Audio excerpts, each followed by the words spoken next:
समाजामध्ये एक दुसऱ्याला मारून टाकण्यापर्यंत हे विषय जातात. तुम्ही ह्यांचं घाणेरडं राजकारण बघा, घाणेरडं राजकारण बघा. आता आमच्या सिंधुदुर्गातले छत्रपती शिवरायांचा पुतळा, दुर्दैवी घटना होती, त्याच्यामध्ये कोणच काय बोलणार नाही. त्याच्या प्रत्येकाला आपल्याला दुःख झालं. प्रत्येक शिवप्रेमीला मनाला चटका लावून जाणारी घटना होती. एक कोण महाराष्ट्रामध्ये बोलू शकत नाही ते त्याचं मी समर्थन करतो. आणि असा एक व्यक्ती महाराष्ट्र आणि जगाच्या पाठीवर एक जिवंत व्यक्ती नाही ज्याच्या मनामध्ये इच्छा होईल की महाराजांचा पुतळा अशा पद्धतीने पडावा, पण त्याच्यावर घाणेरडं राजकारण करताय. 2-3 दिवसापासून रोज चालले तिथे फोटो काढाय.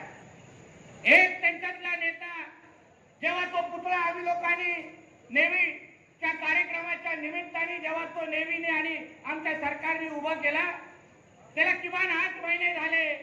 एकदा पण या नेते मंडळींना वाटलं नाही तिथे जाऊन त्या पुतळ्याच्या बाजूने फोटो काढणं आणि नतमस्तक होणं. एकालाही वाटलं नाही हा महाविकास करता असू शकतो. जे गुण आम्ही गोपीचंद पडळकरजींमध्ये पाहतो ते गुण आम्ही पंकज दबडेजींमध्ये पण पाहतो. असं लोकांनी अभिमानाने तुमच्याबद्दल सांगितलं पाहिजे. असं काम तुमच्याकडून अभिप्रेत आहे. हे तुमच्या वाढदिवसाच्या निमित्ताने मी तुम्हाला ह्या शुभेच्छा देतो. परत एकदा मला बोलवल्याबद्दल आमच्या गोपीचंद पडळकरजींचं मी मनापासून धन्यवाद देतो की आपण अशाच पद्धतीने बहुजनांचा आवाज आणि माझ्याबरोबर हिंदुत्वाचा आवाज आपण बनत राहा, मोठे होत राहा. आम्ही सगळेजण आपल्या बरोबर आहोत एवढा विश्वास आजच्या निमित्ताने देतो. इथेच थांबतो. जय हिंद, जय महाराष्ट्र. धन्यवाद.